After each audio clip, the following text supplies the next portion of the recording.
le président Biya, c'est lui qui doit partir. Tout ça, c'est le président Biya doit partir. But he seems to be speaking your Et language. je voudrais donc pour cela, je voudrais donc m'adresser de façon directe à l'opinion camerounaise, notamment les administrateurs là, ceux du commandement. Vous avez les 10 gouverneurs qui sont à la retraite qui sont là. Les 10 gouverneurs. Je ne sais pas combien de préfets sont à la retraite, mais sont là. Donc l'autorité administrative, elle est corrompue jusqu'aux chaussettes. Elle est là pour faire le job.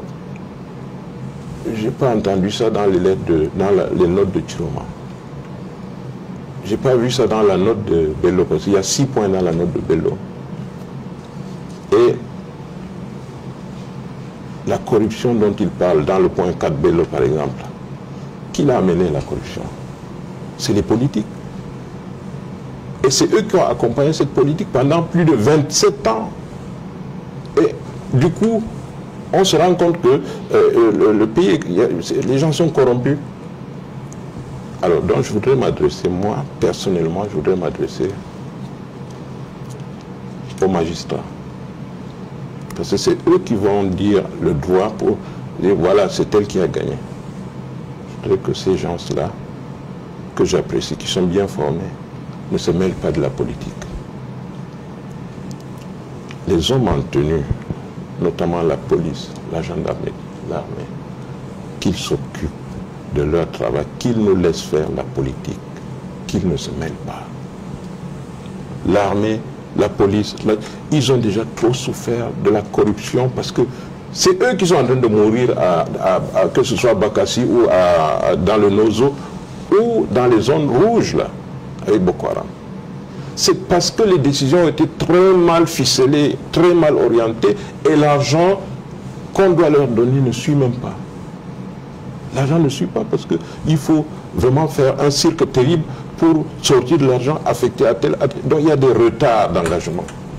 Et c'est eux qui sont et qui en meurent. Il faut qu'ils laissent la politique jouer. Et que ces corrompus-là, à la fin qu'on les juge, ils ont fait trop de tort au Cameroun, trop de tort. Des gens sont morts comme ça, gratuitement. Et l'administration, c'est les hommes qui la pensent. Ce n'est pas du prêt-à-porter, ce n'est pas dans les boutiques qu'on va prendre les trucs pour dire que voilà notre administration. C'est des hommes qui s'asseyent, qui la pensent. Quand ceux-là seront partis, on s'asseyera, on trouvera des solutions à nos problèmes. Mais, de grâce, que ces gens-là ne se mêlent pas de la politique. Qu'on trouve un moyen, que ce soit avec Amto, les nouveaux venus dans l'opposition, Bello, Chiroma et tout ce monde, qu'on s'asseye, qu'on trouve comment faire partie. Donc, voilà, moi ça me plairait. Comment faire partie dans les 10 gouverneurs. Ça m'intéresse. Mais, alors dire que... Vous venez de vous adresser aux autorités camerounaises, parmi lesquelles les magistrats. Jusqu'ici, Elections Cameroun n'a pas encore publié la liste électorale nationale. Le mouvement pour la renaissance du Cameroun a d'ailleurs saisi le Conseil constitutionnel qui s'est déclaré incompétent. La Cour d'appel du centre également s'est déclarée incompétente. Vous, en tant que leader politique qui veut l'alternance, que pensez-vous de la violation de la loi électorale et le refus de la justice de dire le droit? Non, ça c'est des délits, je dirais des délits mineurs. À mon sens, c'est des délits mineurs. Les vrais problèmes sont dans les laboratoires des sous-préfets, du corps administratif, c'est là-bas.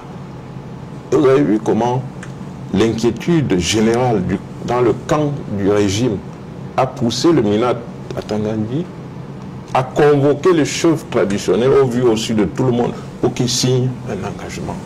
Que eux, ils sont avec le régime, avec Biya. Ils vont supporter Biya et tout. Ça, c'est des choses qu'on doit s'asseoir, étudier et apporter des réactions immédiates avant les élections.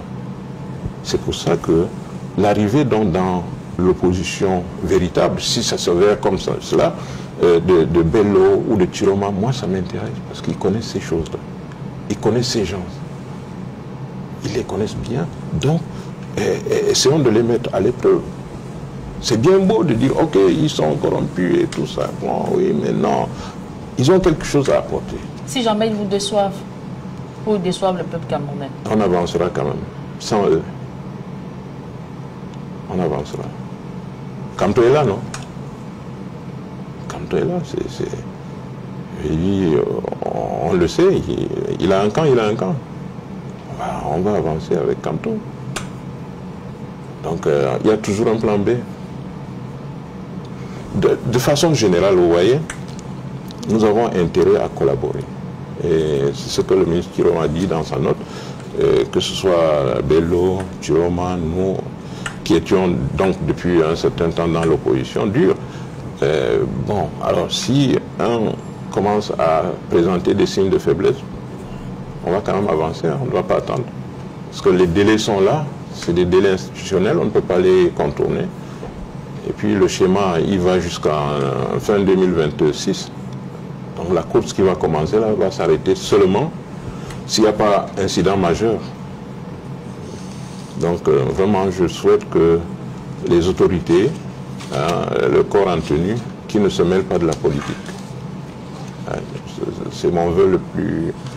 Et là, on va régler le compte au parti au pouvoir, sans problème.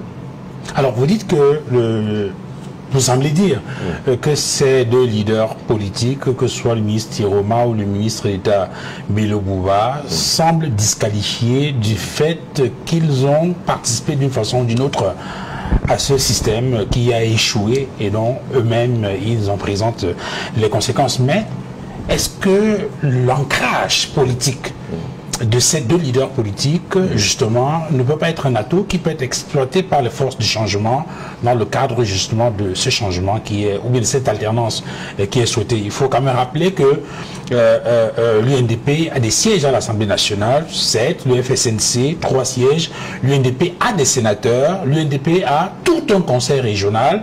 Est-ce que ce ne sont pas des éléments qu'il faut prendre en compte, n'est-ce pas, dans ce projet d'alternance? Oui, c'est des éléments visuels,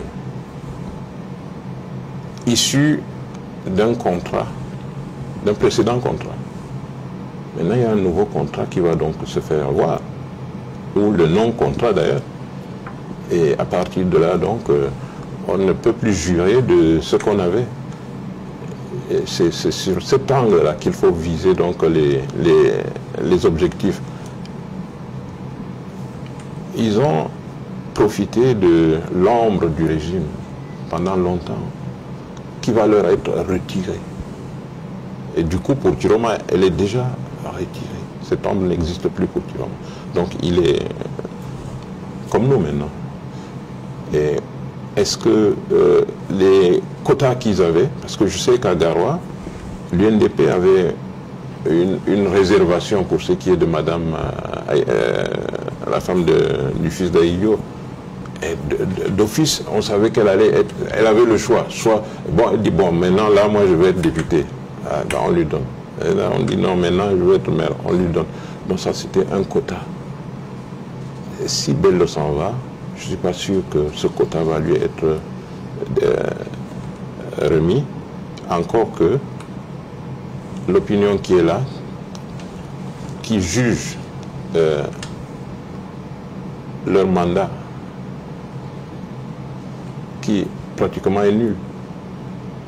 Parce que vous passez devant la maison même de cette femme-là, qui est députée depuis un siècle, et ben, vous sautez les trous. Député pendant je ne sais pas combien d'années, maire pendant je ne sais pas combien d'années. Donc l'opinion, le peuple, les gens regardent. Ils n'ont pas pu arranger, ne serait-ce que même les routes devant leur portail. Alors donc le bilan est très, très négatif. Rien que pour ça, la sanction peut tomber à tout moment sur chacun d'eux. Mais il y a toujours ce mais-là qui vient. C'est des gens qui ont quand même accumulé un certain nombre d'expériences qui peuvent servir. Bello, c'était quand même le Premier ministre, Bello, quand Mitterrand était venu à Garoua, je crois en 83, juin 83, il y a eu une tentative de coup. Il y a eu une tentative. Et Bello était Premier ministre. Il s'était dit que si le président Biya arrive à Garoua, qu'il n'en parte plus.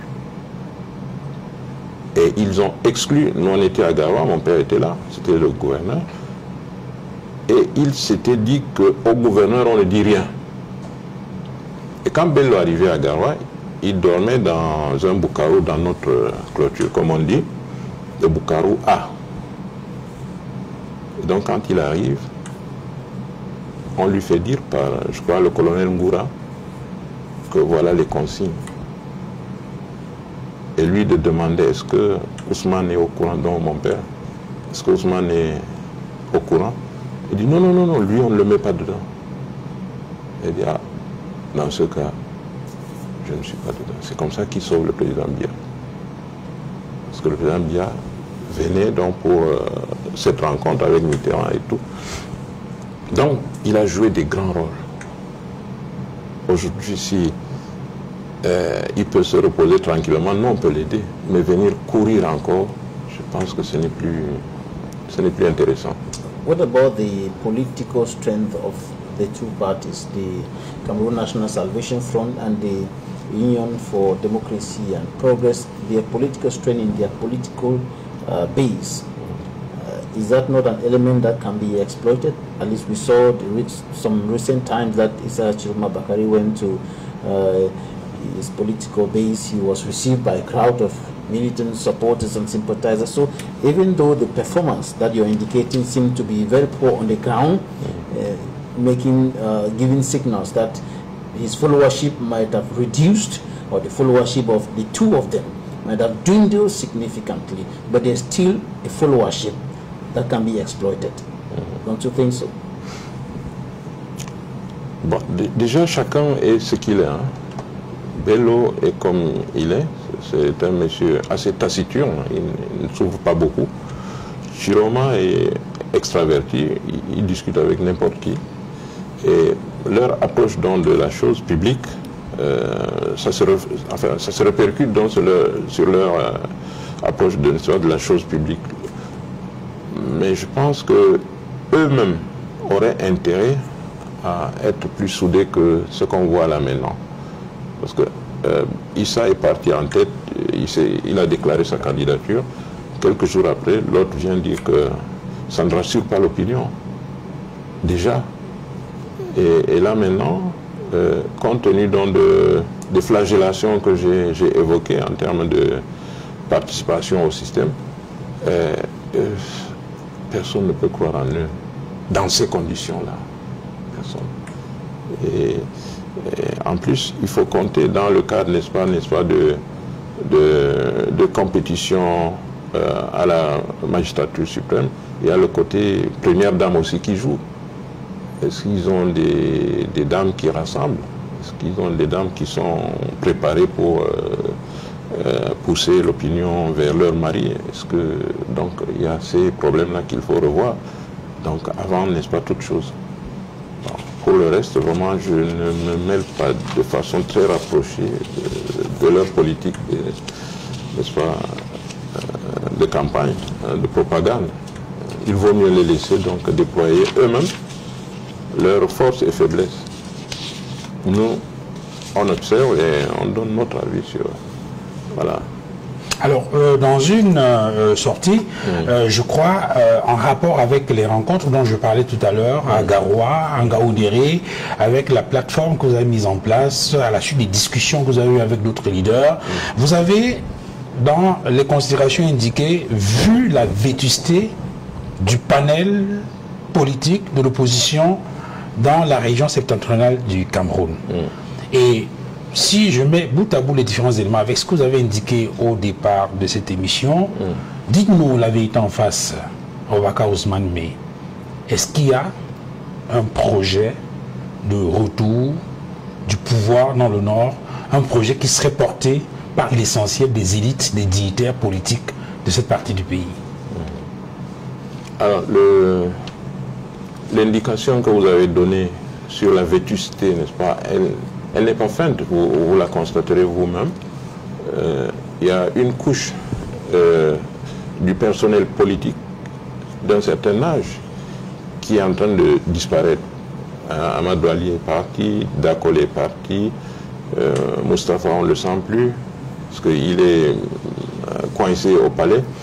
Voilà, Bello est en train de montrer ses limites, parce que bon, aller à gauche, à droite, pour quelqu'un comme lui, c'est pas crédible. Voilà, Issa, donc il y a une nouvelle génération politique qu'il faut conforter. Il y a une nouvelle génération. Vous avez, souvent d'ailleurs sur votre plateau, le jeune Cissé Bamanga, voilà des jeunes du Nord qui veulent porter le projet. Des jeunes du Nord qui ont à dire et qui sont connectés aux réalités, mais que personne ne veut laisser passer.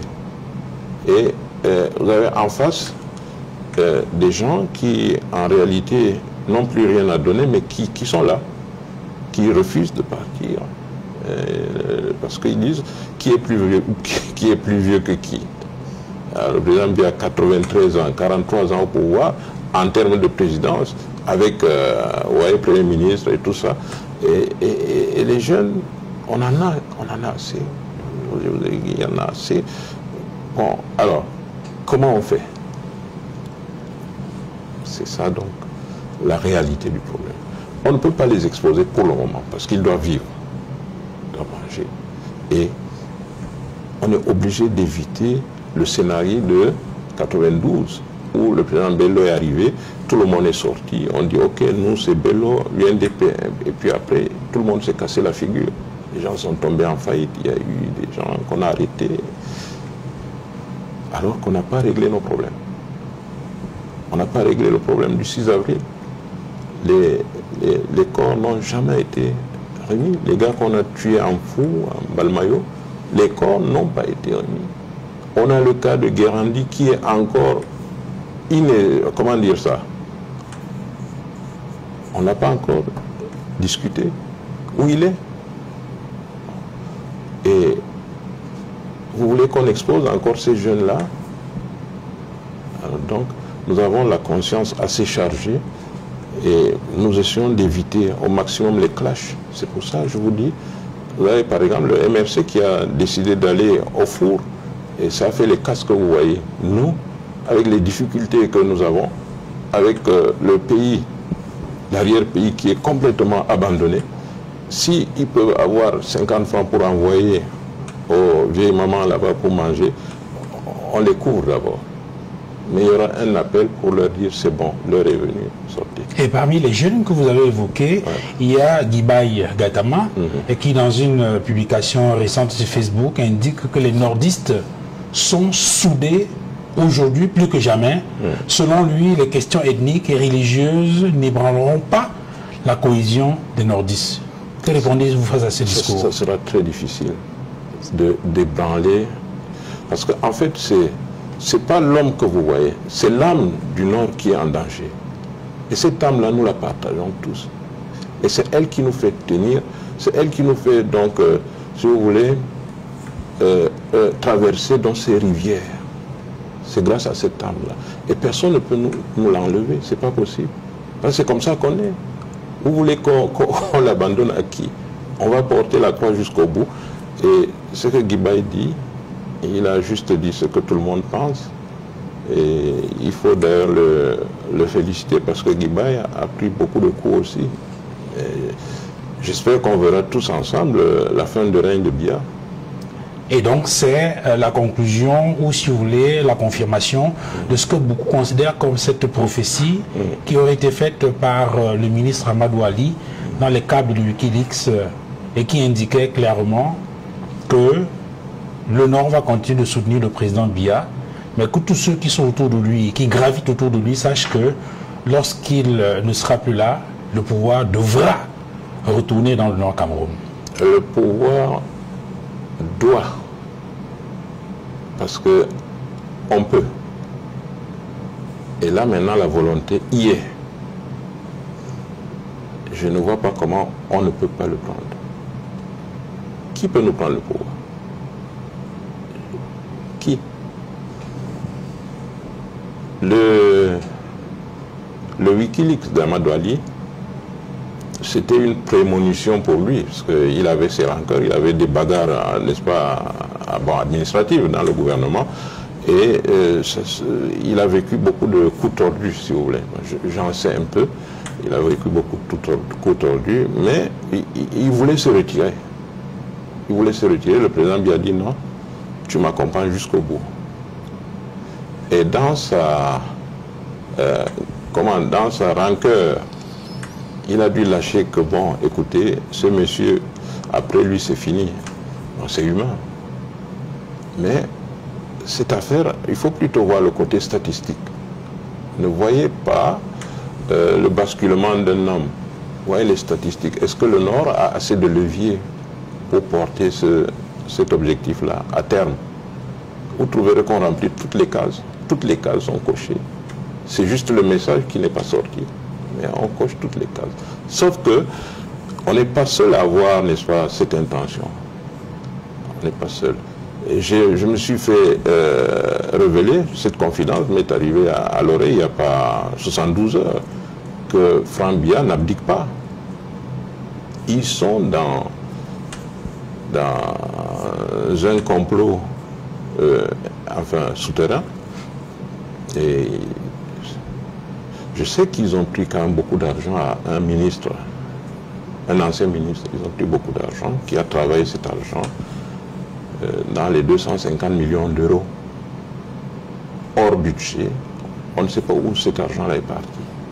What are the proofs that you have about that allegation? C'est la victime qui m'a dit ça. Ce n'est pas suffisant pour faire ce type de dénonciation et en parler en télévision. J'ai vu le document. J'ai vu le document. C'est un document que vous pouvez rendre public? J'ai vu le document. Je ne suis pas le propriétaire. Mais ça fait 163 milliards de francs CFA hors budget qui ont disparu dans la nature. Et parce que c'est une accusation quand même assez grave. Oui, mais le Premier ministre est au courant. Parce que la victime est allée voir le Premier ministre avec cette requête.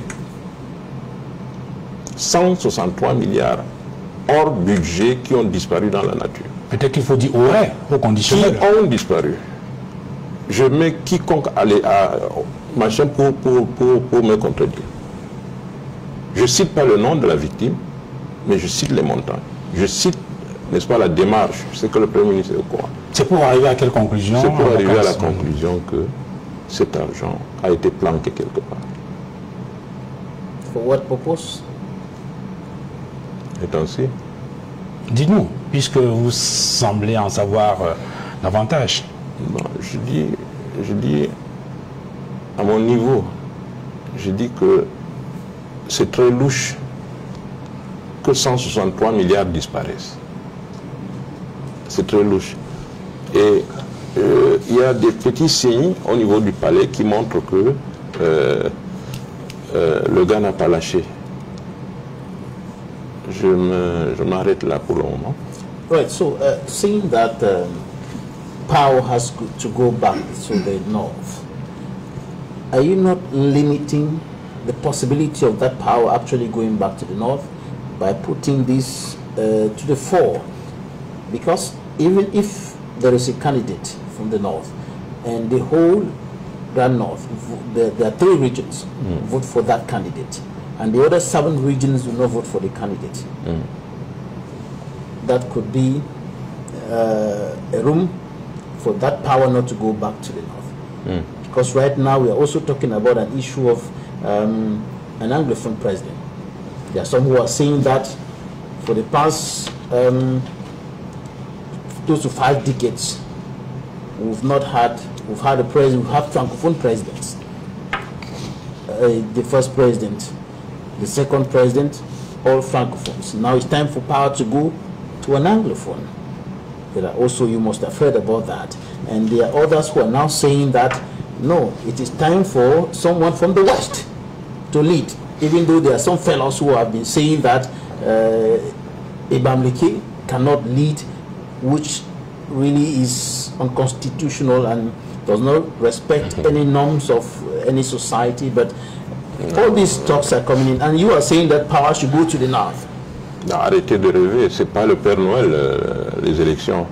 C'est un rapport de force. Si le nord-ouest, le sud-ouest, si ils ont les leviers pour prendre, ils n'ont qu'à prendre. Ils n'ont qu'à se battre pour prendre. Tout le monde doit se battre. Nous, on va se battre et on est convaincu qu'on va le prendre. Parce que du coup, comme vous l'avez dit, ça fait 3 régions. 3 régions, c'est pas rien. Et les plus peuplées, je dirais l'extrême nord. And even in those 3 regions, you still have people like Mamadou Mouta, who is the first vice president of the CRM. You have the SDF, which has its own officials on the ground. You have Cabral Libi, so it is not even certain that all of the people in those 3 regions would vote for necessarily for a candidate from the north. Nous avons déjà atteint un niveau de force coercitive légitime. Je peux dire que Cabral Libi ne bat pas campagne dans le nord, il ne va pas battre. But that would be a violation of his rights. Oui. And you're Comme vous voulez qu'on vous dise les choses. You're the president of an organization which talks about justice plus. And you're saying that he has to violate the right of a political leader. J'ai pris un cas de figure. Things like that. Je dis, on a donc la force coercitive légitime déjà. Donc, je ne vais pas trop bavarder. Mais qu'est-ce qui vous donne la conviction qu'il pourrait avoir une synergie de forces des dignitaires ou des élites du septentrion pour permettre, par exemple, de réaliser ce projet? Pourtant, lorsqu'on regarde dans la trajectoire politique de ces leaders politiques qui sont en train de quitter la scène, vous avez dit, on a plutôt le sentiment que cela peut être complexe. Souvenez-vous, en 92, le pouvoir aurait pu basculer. Si certains de ces dignitaires s'étaient, pour la plupart, mis ensemble. Souvenez-vous des élections législatives de 1992. Je voudrais, permettez que j'embraye, excusez-moi. Oui. En 92, le pouvoir avait basculé. Mais il y a eu des corrections au niveau d'Anzé Tchungi. C'est lui qui a triché. Je me rappelle l'ancien gouverneur de Bolova, le monsieur de Guider, c'est lui qui était ici à Yaoundé, qui était au centre, enfin à Yaoundé, au centre, Omar Oukoué. Ça a donc fait objet de bisbille entre Omar Oukoué et Anzé Tchungi, je me rappelle. Oui, mais ce n'est pas Anzé Tchungi qui a donné les 6 sièges au Parlement pour permettre au RDPC d'avoir la majorité absolue. C'est justement lui. C'était Dakole Laïsala. Oui, je dis. Parlons comme des Camerounais. Ne faisons pas de...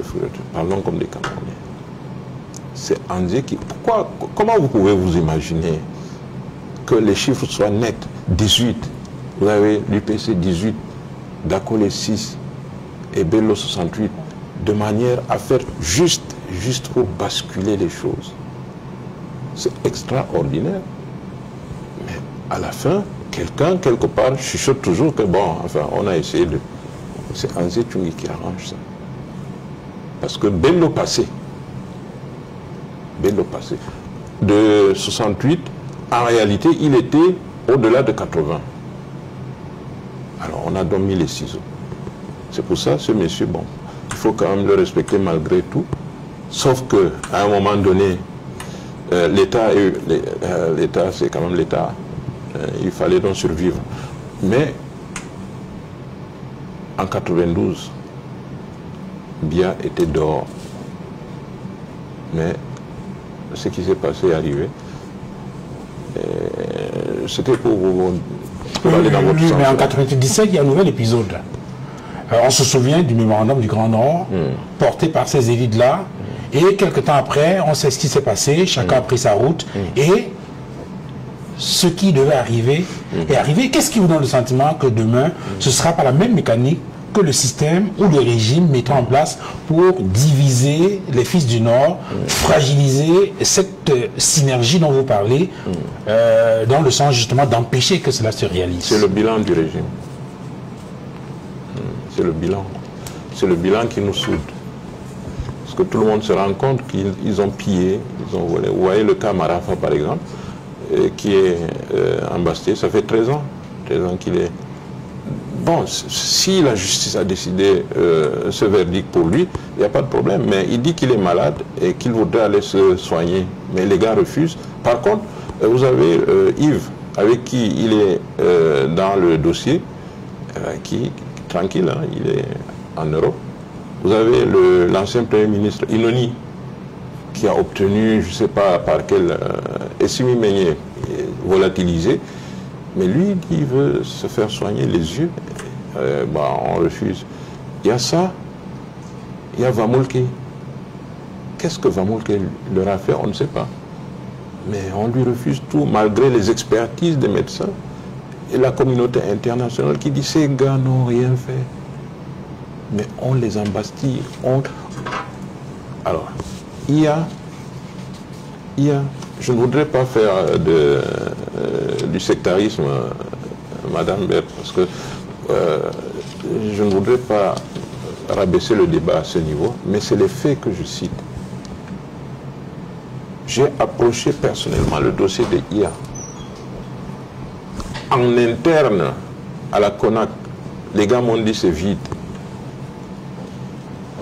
Le dossier de IA est vide. On voulait le virer parce que quand même l'a fait capote. Alors tout ça, les gens, on en a marre, quoi. C'est tout. Et c'est malheureusement, c'est le Nord qui remet le pouvoir. C'est le Nord qui remet le pouvoir à Biya. Donc au Sud. Au Sud. Et le Sud n'a pas été, je peux dire, bon, quand je dis Sud, c'est pas les populations, non. La clique du Sud qui s'est accrochée au pouvoir n'a pas eu la conscience assez souple pour reconnaître quand même que le Nord existe. Ils n'ont pas ça. Et maintenant, on va leur montrer donc que c'est leur tour maintenant. Cette clique-là, je ne parle pas, ne confondons pas les choses. La clique qui est au pouvoir, qui gère donc ces crises de la manière qu'elle gère, c'est-à-dire la crise chez les Onozo, la crise chez nous, les vols, les pillages, c'est ça. Maintenant, on va les affronter donc, comme je disais tantôt. Alors, avant la dernière question de Julien Berthe Bissay, je voudrais vous rappeler, Aboubacar Ousmane Mey, dans une émission La Vérité en face, ici sur Equinox Télévision, c'était le 10 octobre 2021, au sujet justement des clans qui s'affrontent dans la perspective de l'après-Biya. Vous aviez indiqué que le moment venu, vous allez mettre du nucléaire dans vos 2 réacteurs. Aujourd'hui, avec l'actualité qui se précise, avec ces leaders, ces dignitaires politiques du Nord qui quittent la barque, on y est? Non, ça c'est des scouts qui partent. C'est des ogives, c'est des scouts. Si ça se limite là, aux scouts, c'est bon. Mais si les gars résistent, on va aller jusqu'au bout. On va aller jusqu'au bout. On va effectivement armer les réacteurs. Ça va être tiré. Puisqu'on a déjà les codes. Are you announcing possibility of chaos should the current regime is maintained in power? Tout est sur la table. Le Biya doit partir. Should we not be talking about a peaceful transition?